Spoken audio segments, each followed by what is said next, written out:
Watch the lights. Lars van der Haar crouched and ready to go. Away we go. We are off and racing here in Meulebeke. Corne van Kessel getting a great start. Tom van der Bosch, Elisabeth, Michael van Toorn, Jens Adams just on the inside in the white jersey. And you can see we have the track that we get start and finish on. Looking to get that. So good start here as they hit that first bridge. And Jens, big field that we've got here in the Bærum Cross. In the Ico Creelan colours. Yeah, it does look like for Sting, as the barriers, they apparently are quite difficult to jump, so a bit dangerous. Some of the more confident riders still jumping them, but also some riders who should be able to jump normal barriers not doing it. And yeah, it's not the most important race, so some riders probably just not willing to take that risk. Here's David Haverdings, actually the top-ranked junior rider from last year. He's first year under 23 now, so some work to do for him because he started at the back. Yeah, it's good to see with now with Baloise Trek Lions as well, and that's really gonna help David Haverdings, isn't it? Having the experience around him of Sven Nys and Lars van der Haar as well, just to learn from. Yeah, lap one, Michael van Toorn out, already starting to make a move here onto the steps. So Van Toorn out, just starting to lead. So everyone, there's Jens Adams going, sure, there's Vithinga Sweek just trying to move up. So is Lars van der Haar into the sand. Van Toorn out off and running. Corne van Kessel and the next group behind managing to ride it. Good power there from Corne van Kessel. And this sand section play really was a key section in the women's race as well. So Michael van Toorn out just giving away a little bit of his lead there. Yeah. So Elisabeth attacking here for Paushausen Bingo. So an ominous sight of Elisabeth going off the front. And that, you know, tyres is key. If anyone that's tuning in to watch cross for the first time, you know, tyres play such a massive role in cross, doesn't it? In terms of the tyres you choose, the tyre pressure that you go for. Because if you're riding a mud tyre compared to someone who's on an intermediate, you're giving away a huge amount of power and speed over your rivals. So the head of the race, Michael van Toorn out and Elisabeth, and then a gap back to your four chasers, Laurens Sweek, Ryan Kamp, Jens Adams and Corne van Kessel. He's done a lot of work at the start, but now it's up to Laurens Sweek. So he said to chase down his two former teammates. We go through at the end of that lap, 18 minutes and 37 seconds of racing so far. We're starting lap 4 of 10, and it's 7 seconds back to Sweek. Lars van der Haar leading Vitse Meusen and Emil Verstringer and Jente Michaels and Anton Ferdinand and Tom Meusen go through next. So 7 seconds, still closable, but as you said, Jens, it's going to be up to the likes of Laurens Sweek and Corne van Kessel to bring this one back.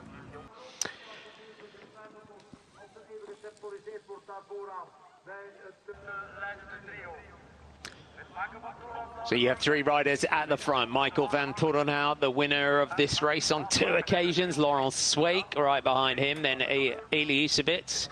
And then in the background, also in the colours of Paushausen Bingo, is Ryan Kamp.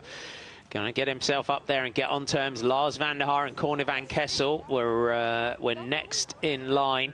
But Sweek looking good now at the front. As you said, moving on from Paushausen Bingo from last year into that Ico Creelan team. So freed from those sort of team responsibilities for Laurens Sweek. And Sweek looks. I mean, Laurens Sweek's a powerful rider anyway, but he looks really strong and really impressive already in this one in terms of his power transfers.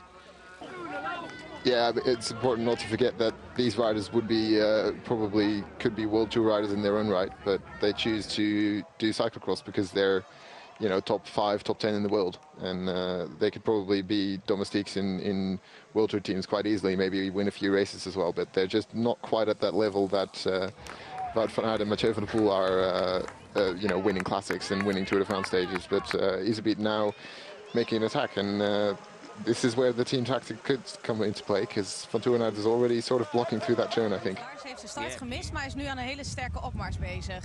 Ja, het was inderdaad een mindere start van Lars. Nu is hij in een goed ritme aan het komen. Dus hij sluit nu zo goed als aan voor het podium, dus het ziet er belovend uit. Ik vind dat hij heel sterk oogt. Wat zie jij? Ja, ik vind nu dat hij sterker en sterker begint te ogen. Oh, what a shame. During that interview, we just saw Laurent Sweet going down there, Jens, and it looked like he caught the dial on his shoe as well.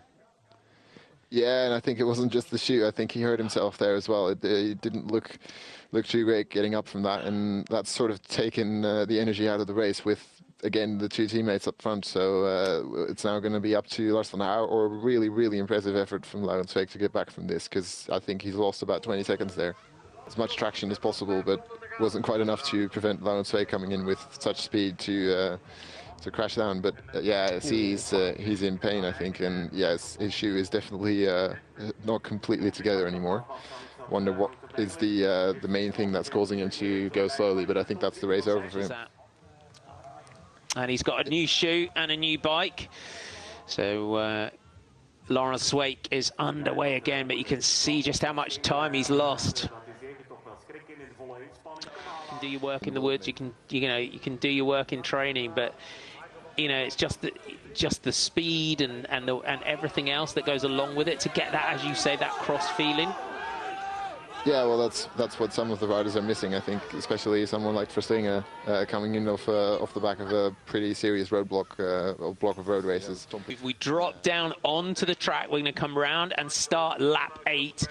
For Van der Haar is going to press on at the front. Van Torenhout, though, will potentially want his teammate to try and come back up to be able to work over Lars Van der Haar. And that was the gap, the difference that just nailing that sand section made for Lars Van der Haar and Michael Van Torenhout. 43 minutes and 1 minute of racing so far. 3 seconds now back to Eli Iserbyt.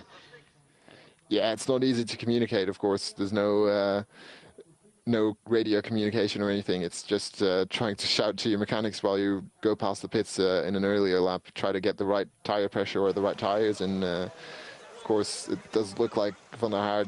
It's a little bit crackly. It's ahead of the race, and this is a section where Lars Van der Haar has really used it to his advantage.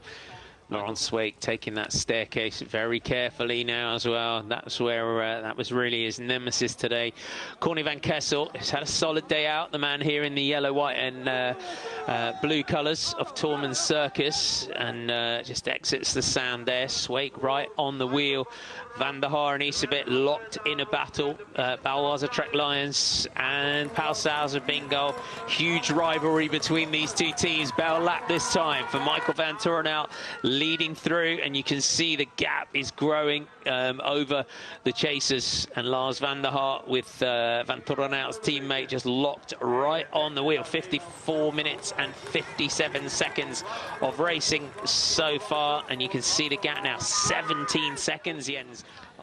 So 54 minutes, 57 seconds of racing for Michael Van Torenhout, and you can see just how blustery it is as well. And we had some rain forecast as well as the afternoon went on, but luckily that has not come to fruition, as Iserbyt now, having sat behind Lars Van der Haar for quite a while, comes through towards the front.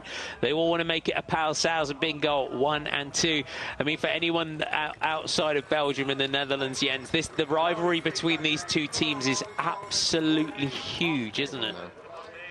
Michael Van Torenhout comes around at the end of the Berencross here, the Bear Cross in Meulebeke, to take his 3rd victory in this race. Makes it a hat trick, equals Mathieu van der Poel as he comes around to take his 2nd victory of the season. Michael Van Torenhout takes it for Pauwels Bingo, and it will be his teammates Eli Iserbyt. Just over an hour of racing, hour and 1 minute and counting. Lars Van der Haar comes into sight. Eli Iserbyt comes home for 2nd spot, and then behind them for Baloise Trek Lions, it is the Dutchman Lars Van der Haar. I think we've got to have a lot of respect for this man as well. Laurent Sweek, he really lit up the early part of this one, but a stumble and going down and bashing his shin and breaking his shoe on the steps, unfortunately put paid to his hopes of victory today. He comes home for 4th. Corny van Kessel in 5th. Corny van Kessel, good start for Van Kessel, just ahead of Ryan Camp, who's in 6th spot. And then Vinci Meusen coming home. This is a good finish from Meusen. Yeah, he's in his last year as an under-23, so he's still going to ride the big championships and a few World Cups with the under-23. So this is a really good result for him, already well into the top 10 in an all-elite race. And another sprint for the next place. Big sprint out there for the next place.